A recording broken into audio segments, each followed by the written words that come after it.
All right. So welcome everybody. Let's see here. Um, Welcome to Real Talk with Top Talent, and I'm very excited to bring to you guys Liz Johnson.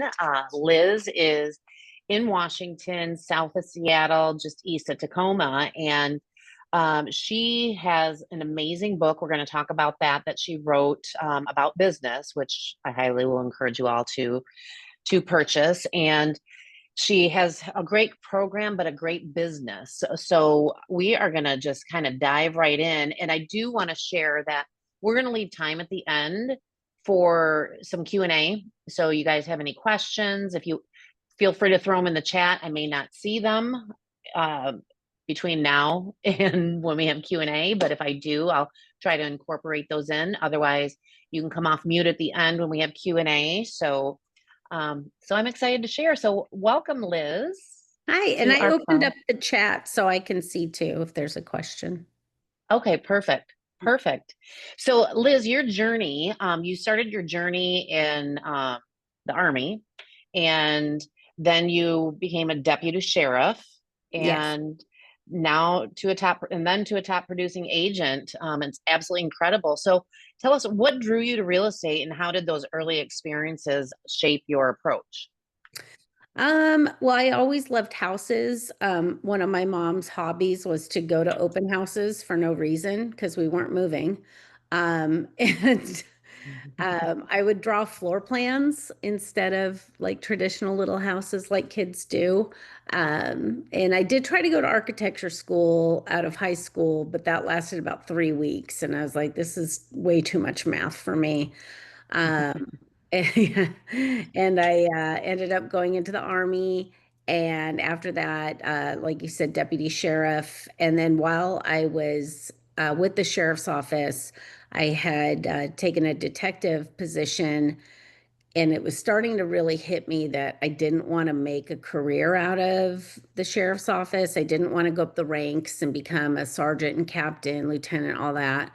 And I wanted to be a homicide detective when I first started, and after seeing the things I've seen, which we won't go into details, I didn't want to see more of that. It's just a really ugly side of life, and um, so I was like, well, I'll just stay here for a while and I'll get my real estate license for like a little side hustle, a little something to bring me some joy. And because I get bored, I have ADHD, I get bored real fast. And and then it just came very natural to me, and people that I knew wanted me to represent them because of how I presented myself at work at the sheriff's office. I was known as a pit bull, and they figured how you show up here is how you show up everywhere. And yeah, and then I hit it out of the park, and I was like, well, I quit the sheriff's office. I did both for 18 months, and and then the market crashed. So that was I remember those days. yes. So your brand is Liz Keeps It Real. So what Yeah. does keeping it real mean to you, and how to lead, serve clients, and coach others? And how did that begin? Well, I used to be the Liz Johnson group, very normal.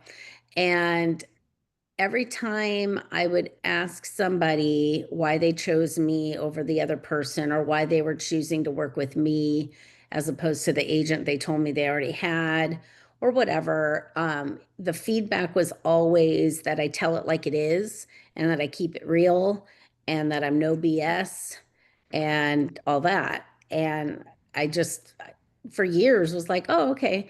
And then one day I was like, ooh, what if I made my brand Liz Keeps It Real dash estate? Hmm. So I rolled with it, and it's been kind of a gold mine. That's fantastic. Yeah. That's Well, fantastic. the best part about it is I attract my ideal client with that branding, and my like little elevator pitches. So many people in my industry are so concerned with, just getting a new client that they'll tell you whatever you want to hear, even if it's not the truth. And I'd rather be truthful and maybe tell you something you don't want to hear and stay in integrity and people like that. Yeah. Well, people want to work with people that they know, like, and trust, right? Yeah. And And trust they like starts with, transparency. yeah, Yeah. absolutely. Absolutely. Okay. Well, you've sold over 1,400 homes since 2004. What were the big inflection points that moved your business to the next level? Um, the biggest one, so I mentioned the market crashed, and that happened right when I was pregnant and having a baby. And so the timing was just chef's kiss. And it was hard. And the my Keller Williams office needed a new team leader. And at the time it was the AVA and now it's a KPA and my disc, all that. I was a perfect match. And they're like, "Do you want to do this? It's a salary." And I was like, "Yeah, I need a salary."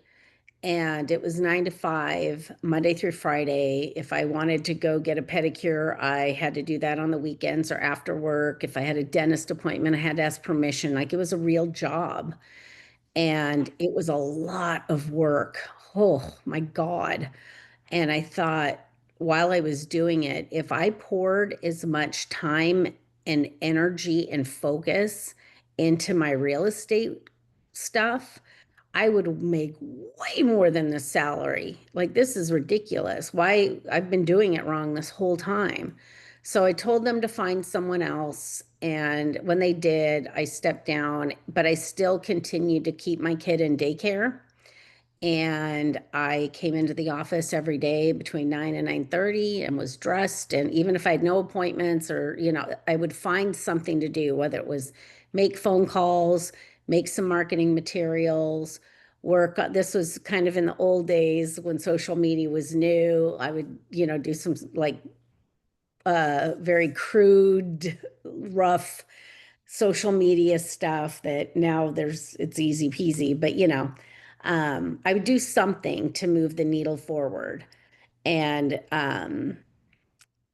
yeah, I treated it like a real job. And that was one of the biggest. And then Bold had come out, and that really changed my life of like getting me into action and um, getting rid of some limiting beliefs and that kind of stuff.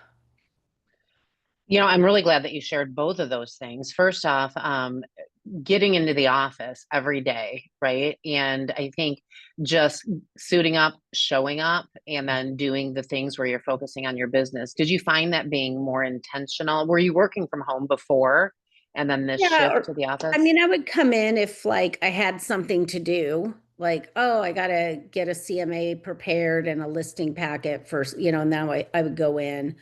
But every day was just kind of like, what am I gonna do with myself today? I don't know. Um, yeah, and Yeah, then I just became more intentional. perfect. Perfect. Well, and I always tell agents, the more you're in the office, the more you're focused on real estate. Well, and I had a little it was one page for the month, and at the top it had the things I had to do monthly, the things I had to do weekly, and like weekly was call sellers, like active sellers, because this is when homes were on the market for months. This wasn't Hmm. like we're on the market a week and it got sold. Like, so you had to check in with your sellers all the time. Um, one was to post a vlog, and I was kind of blogging then too. I had a blog on what was that called? WordPress. Uh, yeah. And I had to do all these tasks. And then daily, it was called expired, canceled in my sphere. Do a Facebook post, check the MLS for any new listings that might be good for my buyers and to see what was going on in the market.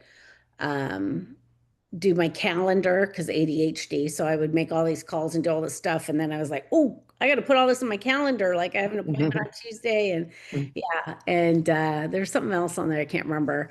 But once that checklist was done for the week and I got the monthly and daily stuff, or for the day, I should say, and the weekly and monthly stuff were on track, then I could go do other things. Sure. Yeah. So, yep. So you had your schedule and you focus on that. And Yeah. So then, in shifting to Bold, we have Bold coming up in the beginning Oh, of nice. August. So I'm pretty excited. What did Bold do for you? And what would you say to agents that maybe aren't registered or thinking about it?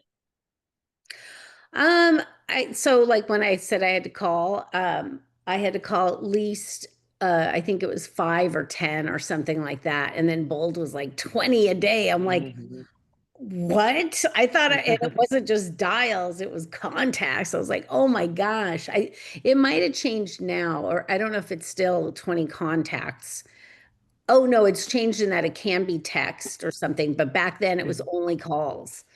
Yeah, I was like, oh my gosh, this is a lot of work. But it really just got me out of my way of, thinking about things different and learning from others and just getting more serious about this career and like what it could bring me. And it's at the time, um, I was in 2010, I was 160, that's 160 thousand dollars in consumer debt. So not mortgage debt. Like this is just cars and credit cards and furniture and vacations.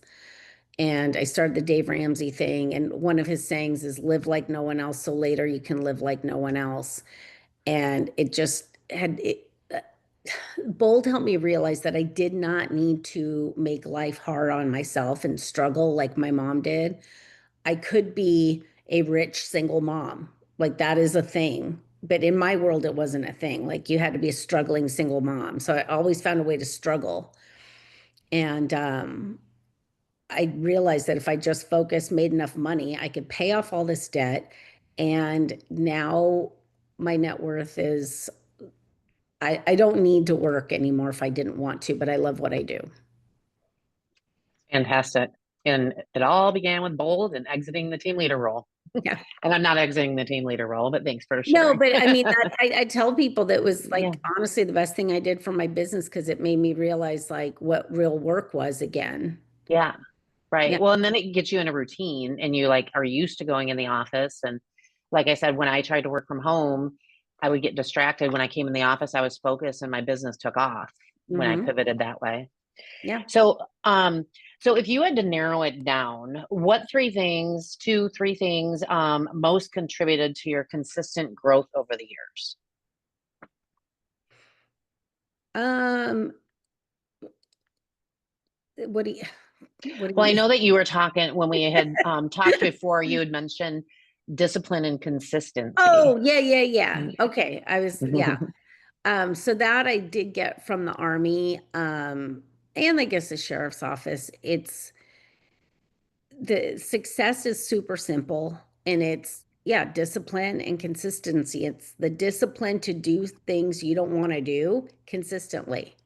And it's not all day every day. Like I don't sit there and make myself miserable for 3 straight hours. But if I have to make a few hard, uncomfortable phone calls for 30 minutes or an hour, okay, I still have 23 hours left in the day, you know. Well, I guess some of that's sleeping, but you know what I mean. And like some days are really hard and or I just have a really packed schedule, but then the day after that, my schedule's not so bad and I get to go to lunch with so and so.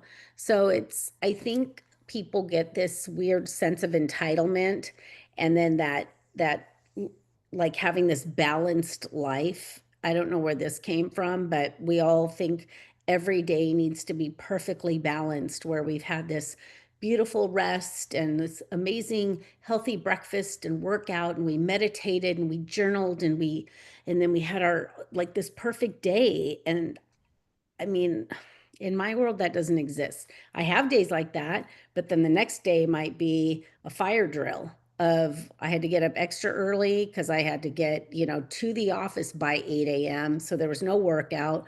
I'm eating breakfast in the car or I'm not eating breakfast, whatever. But we're not entitled to have every day be amazing and beautiful and perfect. It's just that's not realistic. And to chase that is stupid, in my opinion.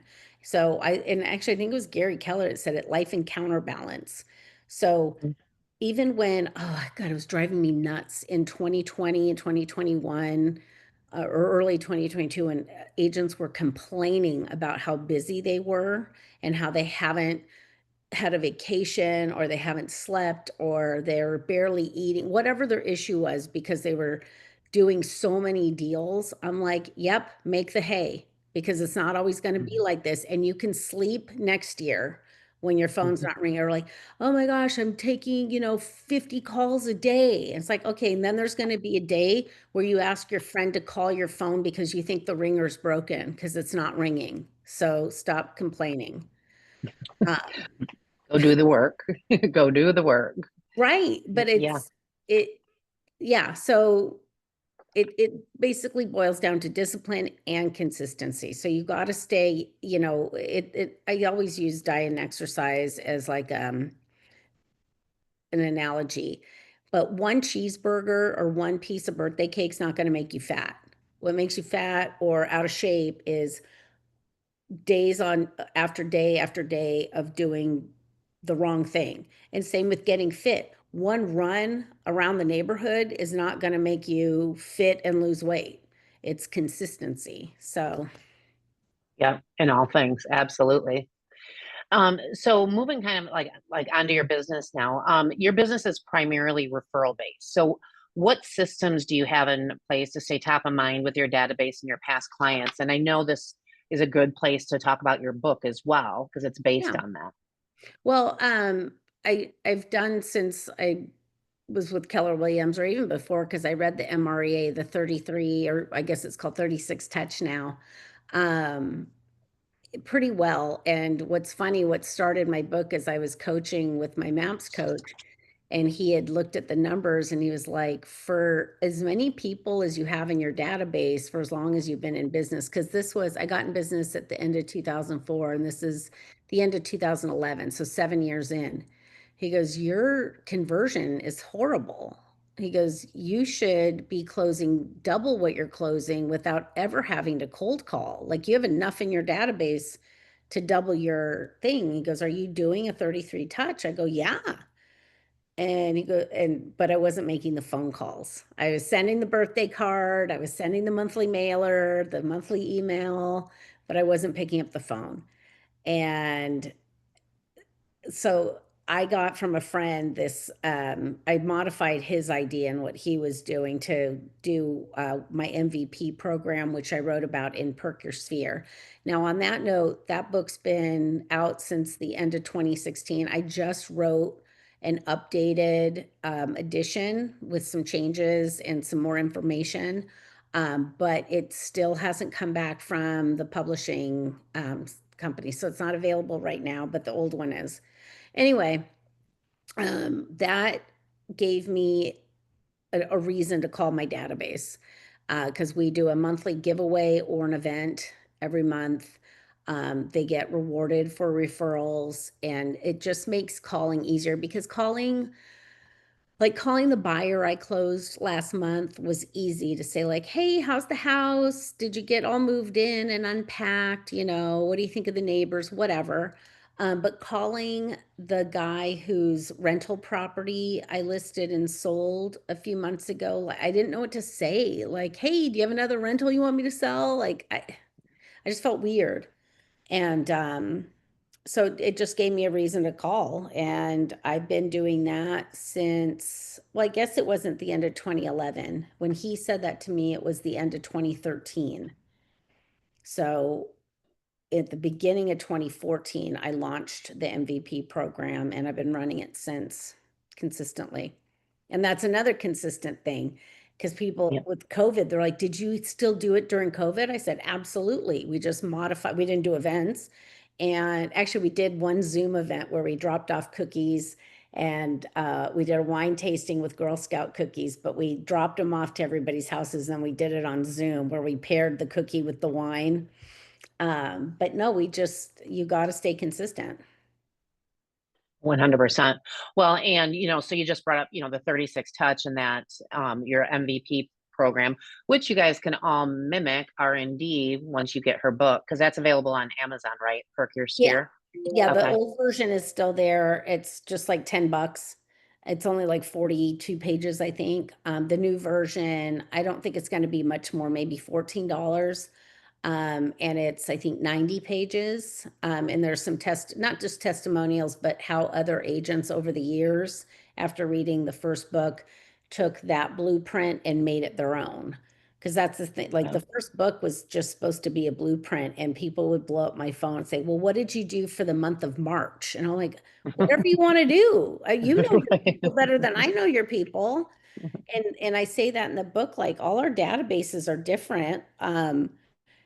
We do a lot of wine and stuff, giveaways or tastings or whatever, but not everybody's database. Like if you're in Utah, I don't know if you would do a wine tasting or just Right. like, yeah, or if your clientele, like one of my good friends, her clients really are not drinkers at all. Like she hosts events without alcohol. And I'm like, I think I would have a mutiny on my hands if I threw an event and there wasn't some form of alcohol. So, Yeah. And you have to know your database to know what would appeal to them. So do you follow other models like, the millionaire real estate agent, the four fundamental models in there, time blocking? What, yeah, okay. my time blocking is not like I had to kind of work with who I am with the discipline thing. So, like the good friend I was telling you about with her database, she's consistently done her 411 every Sunday morning at 9 a.m. for the last 9 years. And that's who she is. And I'm not that regimented. So my time blocking, it's not that every day between this time and this time, I make my calls, but it's every week I have to make this many calls. And then I look at my calendar like I have on today. I was saying when you called or when we got on here that I was finishing out my schedule. And today I'm making my calls between 12:30 and 2 at the office. I'm at home right now, but I'm going to go to the office and do that. Um, so it has to happen, but if the way I'm wired is if I had it, let's say every morning at 9:30 and then I'm doing this at 10, then I'm like, oh, can't do it today. Oh well, so I just have to change it. It's kind of like back to diet and exercise. Instead of saying I'm going to eat this breakfast every morning or blah, blah, blah, I say I have 1,500 calories every day. Do I want to eat them all at breakfast and then just fast the rest of the day? Do I want to skip breakfast? Do I just want to eat a sensible thing? But I'm given an amount of things to do and they have to get done every week. Well, and I love that you give permission because it goes back to what Gary Keller says. Lead gen has to be on your calendar. It doesn't Mhm. have to be a certain time. Right. He's all about win the morning. Yet, if you must erase, you must replace. Right. So, Because I'm doing this with you this morning. So right, I'm like, okay, when am I doing that? Oh, I'm doing it 12:30. yeah. So take note, everybody. If something comes during your lead gen time, you just move it to a different block. We Or don't double up the skip it. next day. And Yeah, that day's going to be hard. yeah, But, if like somebody's like, hey, do you want to go to the beach? My buddy's taking his boat out or whatever. If you say yes, just know that tomorrow's going to kind of suck because you're going to be in the office for longer. yeah.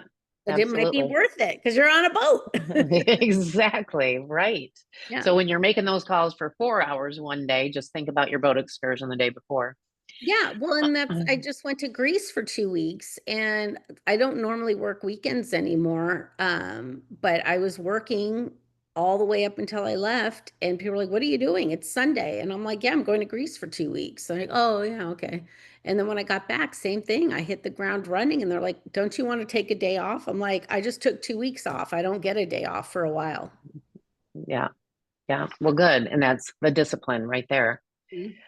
So, Liz, if you were starting your career today, what would you do differently to gain traction fast? Um, I read the MREA when I was at another brokerage and was like, yeah, okay. And then I decided to start a team, but doing it my way and not the model because that was dumb. And then I realized that the model's not done and the model works. And I actually just had the pleasure of telling one of my friends who refuses to uh, follow the model. She never cries, and she's always everything's always perfect in her life, but she had called me crying, and she's like, I just don't understand. And we're in this, there's four of us, and we call each other the Boss Babes group because we're all top producing agents in the same area. We compete for listings, but we're all like best friends. And I said, listen, me, this one, and that one are all following the model, and we're all doing great. You're the only one not following the model. Oh, before I said that, I said, she goes, I said, you want to hear it? She goes, yeah. I said, on a scale of 1 to 10, how do you want it? Like one being candy coated, 10 being, I'm going to make you cry. She goes, give it to me at a 9. So I said, you're the only one not following the model, and you're the only one struggling financially right now. Yeah, absolutely. So follow the model. Follow the models. What about is there any thoughts on what you would do if you were starting over to gain traction about like lead gen activities? Um, like if your market has expireds and canceled listings, I would definitely do that. Um, Hmm. ours doesn't have a ton, so we have low inventory, but not a lot of, there's not really, I wouldn't be able to do that here and get very far. I'd have like 3 people to call a day. Yeah, we're not in that boat, so Oh, there's a you lot have of lots to expired. call? Oh, Yeah. yeah. I would get a coach and or coach with you on scripts and dialogues and how to have a great conversation, how to keep people on the phone, and I would just call them and door knock, drop something off on their doorstep, seller packet or something like that. Fantastic. And that's exactly what I would have suggested as well. So for agents feeling stuck between 2 and 5, 10 and 20, 40 and 80 like units a year, what's a strategy you'd suggest to them that they implement right now? Huh, I don't know if I have a specific strategy, but I've been there like where I've been stuck at a certain level, and it really is that old saying, in order for something to change, something has to change. Mhm. So in like the what's the Einstein quote, doing the same thing and expecting the same or different result, is insanity. You've got to do something different. And I just had this sort of coaching call with another friend who was same thing. He's done the same production for almost 20 years. And I go, then why is this year going to be different? And he goes, I don't know. I go, well, it's not, right? And he goes, well, I hope it will be. Hope's not a strategy. No. Hope is hope. I said, so what are you going to, I heard this, and I don't know if it was at Bold or just somewhere along the way, but there's no goal that's unreasonable or unattainable. It's the activities that would get you to the goal that could be. So if you want to go from, you did 10 units this year and you're like, next year I'm going to do 50, you can probably do that, but you better have the activities lined up correctly that don't look anything like what you did to get to 10. Um, you know, that's where people can be unrealistic. They'll say, I did 10, I'm going to do 50 next year. Well, what are you going to do different? I'm going to buy Zillow leads. Oh, okay. Yeah. Sure. Good Yeah. luck. Well, and I love that you said that as well because I believe exactly the same thing as you. And there's no goal that's unattainable. We can set the roadmap, out there for you through the economic model, yet you just have to be willing to do the activities to achieve it. Mhm. But it's How many all are is willing? possible. Yeah. Yeah. Yeah. Sounds great until it comes, time to it. Yet everybody that's on this call are high achievers in their focus. So I'm glad that they're, taking note. So, what's something unexpected that you do to create a five-star experience before, during, or even after the transaction? Well, a lot of it's the MVP stuff. So as soon as they sign a contract, whether their purchase and sale agreement got accepted or they listed their house with me, they get a Starbucks card as a thank you. They also get invitations to our giveaways and events. But then, like, I just got one of my listings under contract and we drop off, we get them for free from a local moving company, two moving boxes with a pack of tape, like packing tape and two Sharpies. And I just drop it off on their doorstep to say, like, I think there's a cute little card on it that says, "It's time to get packing, congrats on, going under contract."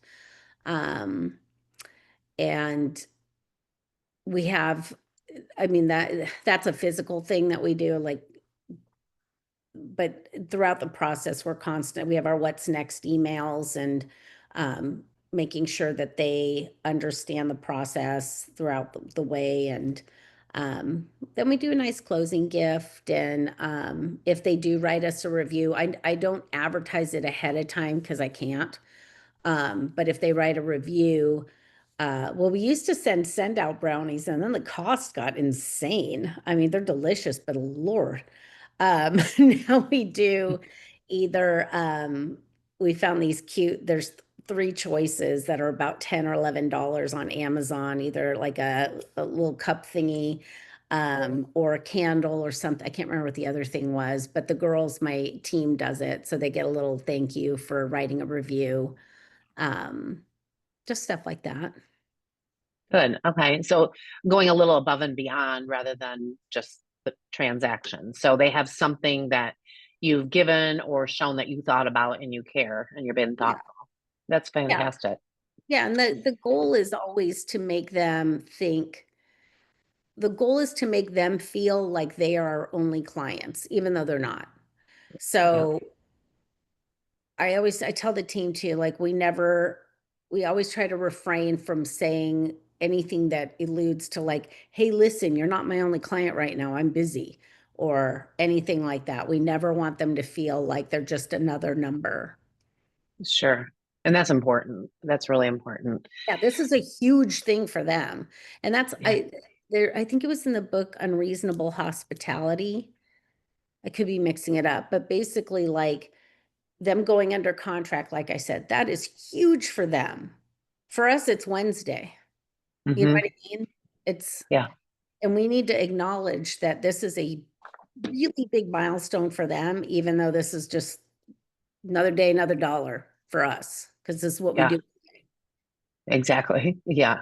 You've got to try to mimic their excitement. 100%.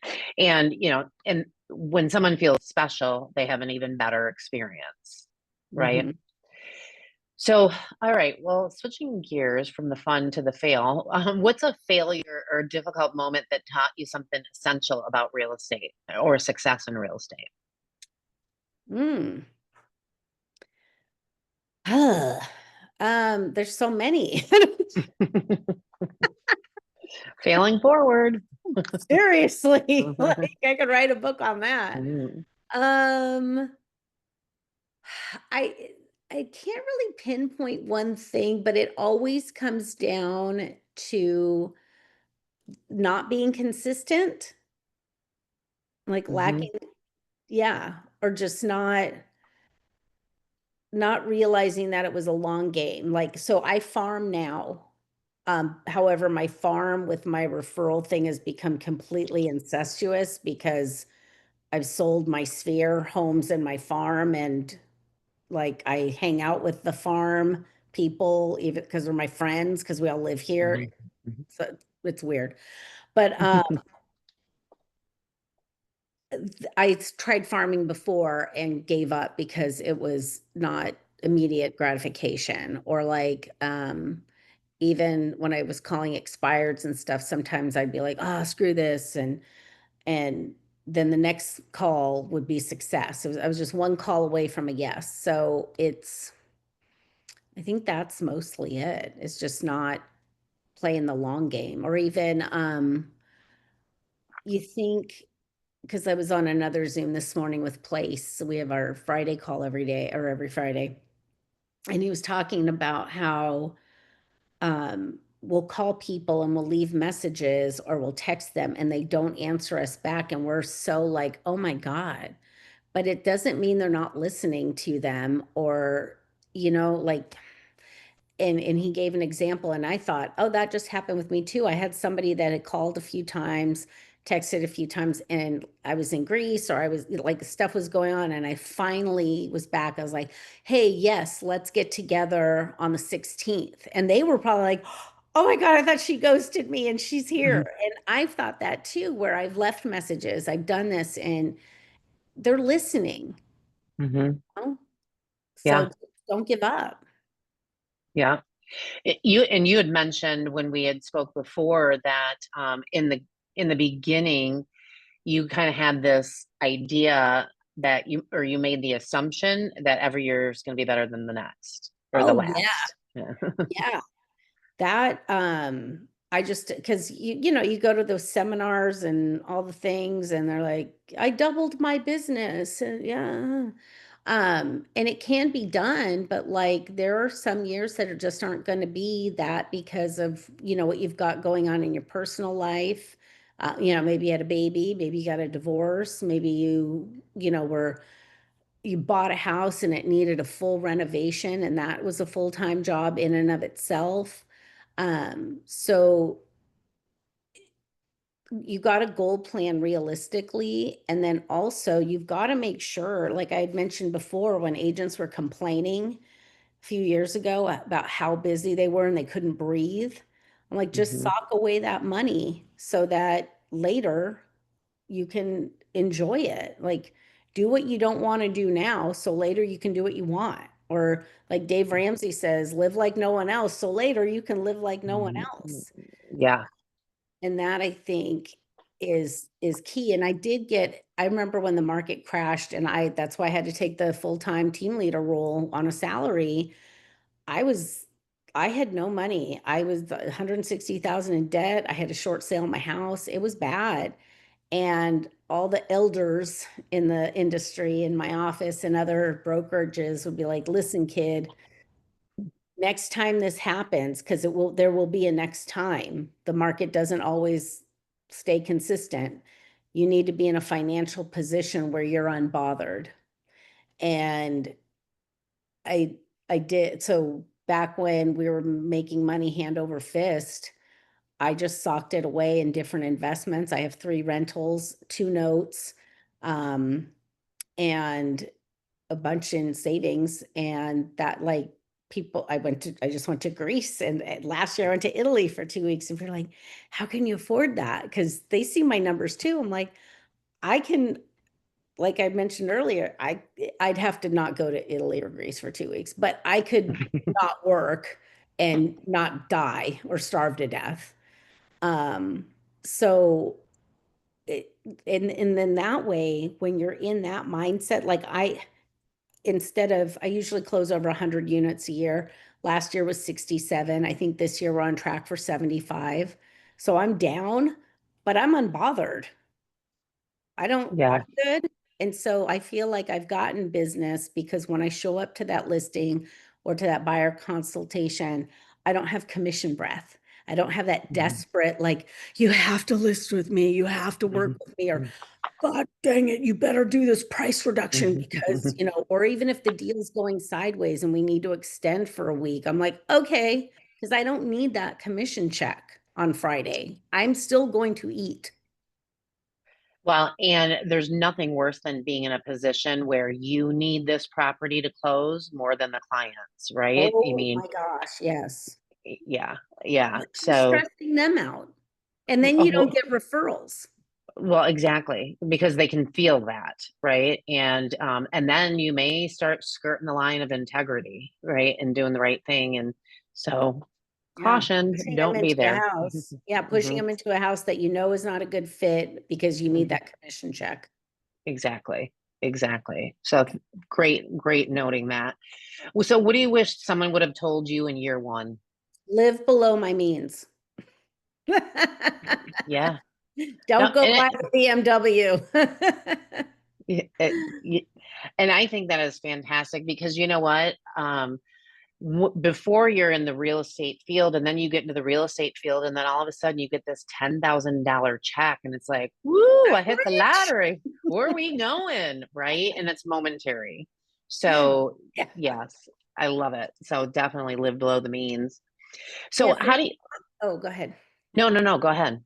I was Sure. just going to share a trick and they don't do these anymore, but remember those big desk calendars? Like they were big paper, like, I have one. Yes. okay. The title companies used to bring them. I haven't gotten one for years. But when my coach realized that I'd either have like a month where I made like 20,000, this was when I was getting out of debt. So I'd make like $20,000 in a month. And I'm like, oh, finally, I'm going to get new tires. I'm going to pay 3,000 towards my Chase credit card. I'm going to catch up on my whatever bill, and then I'd have no money. And then the next month I was only making $2,200, which didn't cover my life or my business. So he had me use one of those calendars where I could calculate out my commissions. Now command and all that stuff. This is again back in 2011, 12, where we didn't have the technology for that. But when you have those good months where you're making, 20,000, 40,000, 200,000 in one month, that doesn't, you might not have anything for the next 3 months. So you need to make that work and budget that out. So Hmm. even still, my friends laughed at me. I have another trip next, I planned already for September 2026, and the girl wants the deposit. And I had to text my friends. I'm like, damn it, I only have $1,500 to my name. And they're like, what? I go, no, like in my personal checking. And because I put myself on, I'm on salary. I get a paycheck every 2 weeks, regardless if I sold one house or 10 houses that month. That's all I get, the same amount every 2 weeks to keep me on track, living below my means and not doing dumb things. Smart, smart. And what I used to do is when I would cap, I would still take that additional percentage that was going to the market center and it would go in a fund. Hmm. So I always just lived as though I never capped. Um, so Liz, how do you stay motivated and continue to grow even after so many years in business? Um, I just come up with new goals, I guess, or new thing. Like now that my son is 17 and I can leave him alone and he's going to be out of the house next year, I've been traveling more because that is my passion. I don't have fancy purses or shoes, or I'm not a things person. I'm an experiences person. So I'll see a trip like the one I just booked. I'm like, ooh, that is really expensive. Okay, let's go, girl. No more excuses. Make those calls, do your thing. And I'm 54, um, and I don't know that I'll ever completely retire, but I want to get to a point where I'm not hustling like I'm hustling now. I'm not farming. I'm not doing all the things. Like there's a party in my farm on Saturday that I'm going to, not because I want to, but because it's work. I'm sure I'll have fun, but I want to be to a place where I don't feel like I have to go. I'm only going because I feel like it. Right now, I'm going because I need to get FaceTime with the people. There will be people I know and people I don't know. So it's a work thing for me.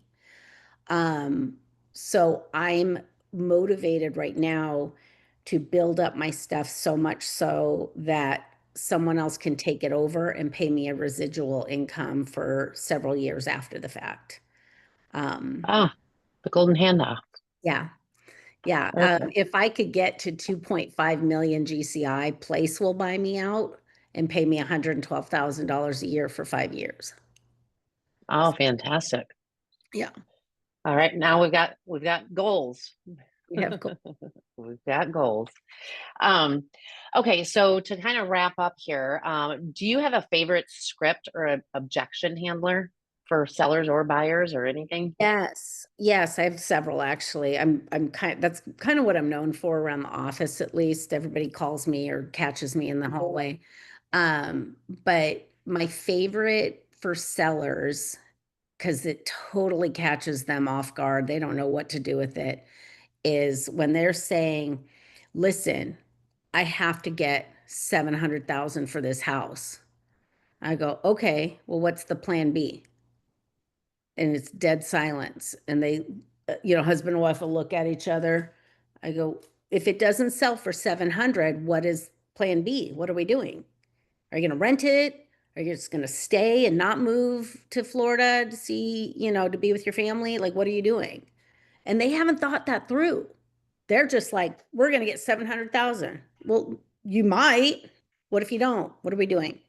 So it forces them to think and then Mhm. and get really to the motivation. For buyers, um, it depends on like I showed buyers yesterday and I always do. I go, okay, we're going to play house hunters and it's after 2 or 3 homes. I go, of the three we just saw, because we had seen three, I go, and you have to pick one. You have to. That's not an option to not. Which one are you picking?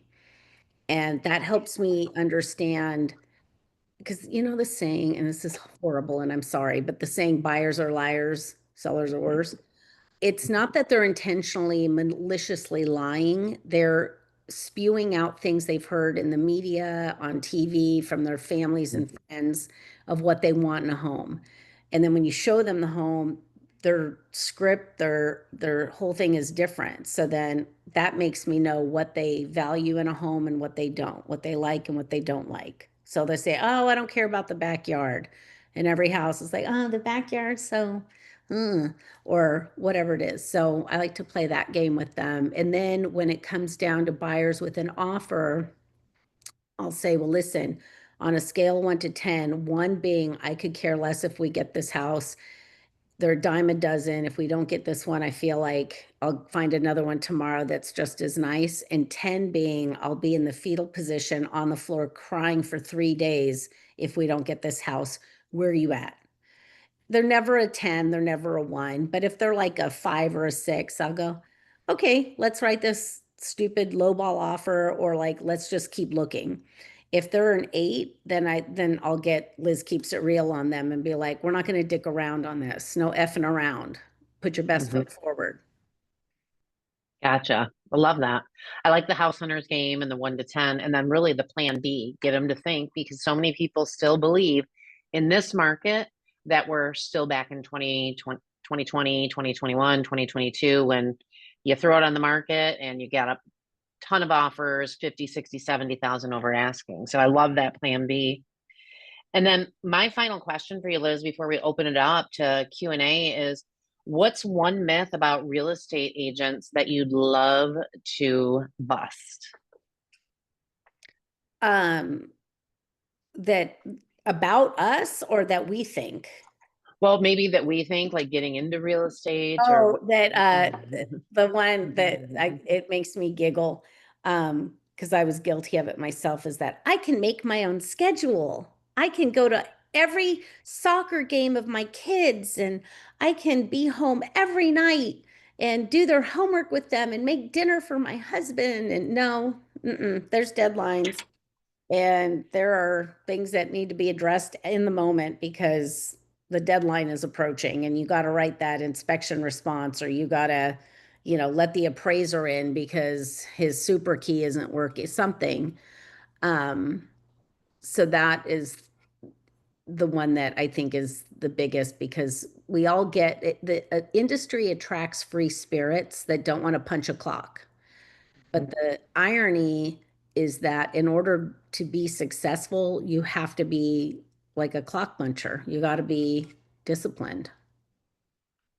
And I agree. And I'll tell you, when my real estate um, growth and income and units and volume and everything increased is when I basically just said, Lord, when if I suit up and show up, I know you'll provide. And I just did the next right thing. And when I was pivoting to that and becoming a true business owner, right? And you start thinking differently, you start thinking strategically, tactically, because you're growing this business.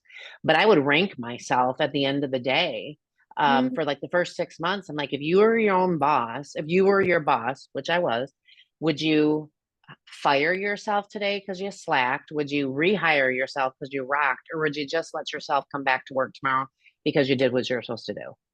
Yeah. So, That reminds me of when I finally decided to hire a coach, and it was in bold, and it was Cody Gibson. He goes, "Let me ask you all this: would you hire you to manage you and your business?" And I was like, "God, no!"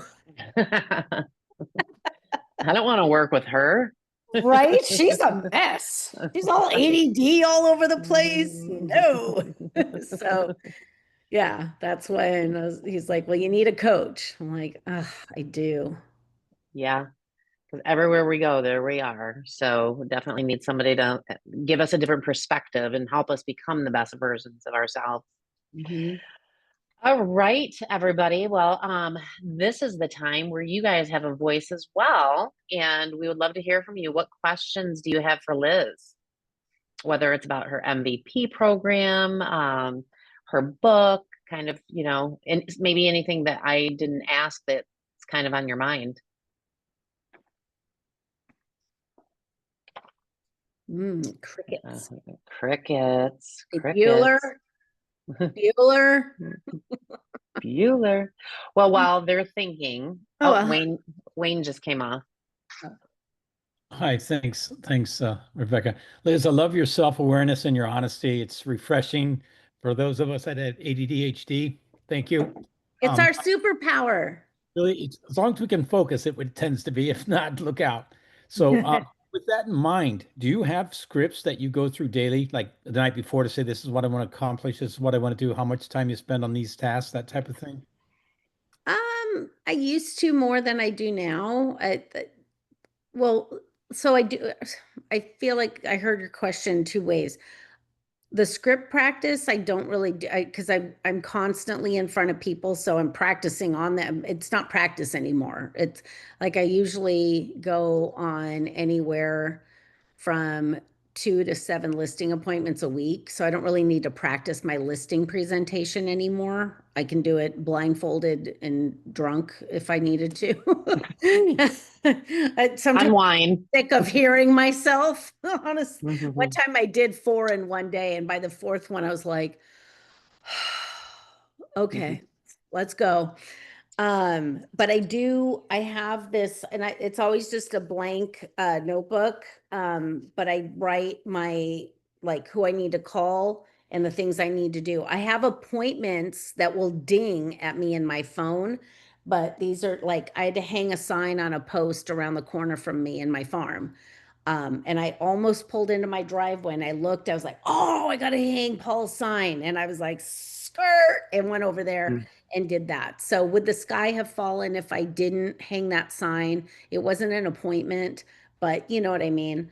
So I do that the night before and I look at my calendar to see like, is it a hair wash day? What am I doing? Do I need to wear makeup? Do I have to wear pants tomorrow? Um, and then I write down all my stuff and who I need to call and follow up with as well.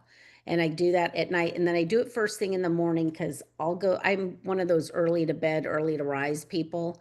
So I'll be upstairs washing my face and people are texting me about like, hey, can we go see these 3 houses on Thursday? Or, um, can you resend the blah, blah, blah? So then I either screenshot those for myself. So because I look at photos in the morning because I do a lot of screenshots because ADHD. And then I'll add to my list first thing in the morning when my coffee is brewing. So I'm on track. Great, thank you. Fantastic. Thanks, Wayne. Anyone else? Well, while we're waiting to see if there's any other questions, two things. Liz, can you put your contact info in the chat? So if they have any referrals for you, follow up in that, they know how to reach you. And then while we're waiting to see if there's any other questions, do you have a favorite book or podcast that you'd recommend to the agents? Um, I I like the MREA podcast Me too. and No Days Off. And then book, real estate or just like What life. um well, maybe, life. I mean, anything that's going to help support business. So, Actually, well, it so kind of does. It's about life, but also money, and it's a horrible title. Um, Die with Zero. Um, and he talks about getting all you can out of your life with the time that you have and the money, because you can't take it with you. So this has gotten me to live more purposefully, because I'm in my peak money spending years as far as, because especially with travel being my passion. Um, I've got enough health left in me to walk up to the top of the Acropolis or, you know, hike around whatever. I've got the money to do it and I have the leverage to do it. But as I get into the 60s and 70s, it'll be harder for me to travel and I'll want to stay home more. So I don't need as much money then. And then, like when you're younger in your 30s, you've got the health and you got some money, but you really don't have the time because you're in hustle mode. Um, so it's just really helped me focus, like with the goal thing too. Um, I got to finish putting my contact information in though, because oh, I squirreled out on that. squirrel. Squirrel. Mhm. Okay, and that's um, die with zero. Yeah. And then for business too, I really liked unreasonable hospitality, creating like a real unique experience for your clientele. Like in it, he talks about like showing a house, or no, maybe it was, I heard someone speak on it, but basically like the lady was like, this room is where I would want to do yoga. It's got great light and whatever. And then on the day of closing, instead of just another bottle of champagne, the agent had set up that room with like a yoga mat and blocks and like made a whole scene out of it. And it wasn't that expensive, but it brought her to tears and it was like so thoughtful. That's fantastic. Now that's a client experience for sure. Okay, all right. Anybody else have any questions? We have a couple minutes left. And if we don't have any other questions, we can give Liz 2 minutes of her life back. All right. Well, thanks for Um, having me on. oh, thank you so much for being real. I really appreciated the conversation. And my goal is that we get you 1, 2, 3, or 4 referrals out your way. So All right. anyone heading to Washington, send them out to Liz. Washington State, Pacific Washington, Northwest. yes, not Washington, D.C., the state of. All right. Well, have a wonderful day, wonderful All right. weekend, Liz. Appreciate you. You too, thanks. Thanks, everybody.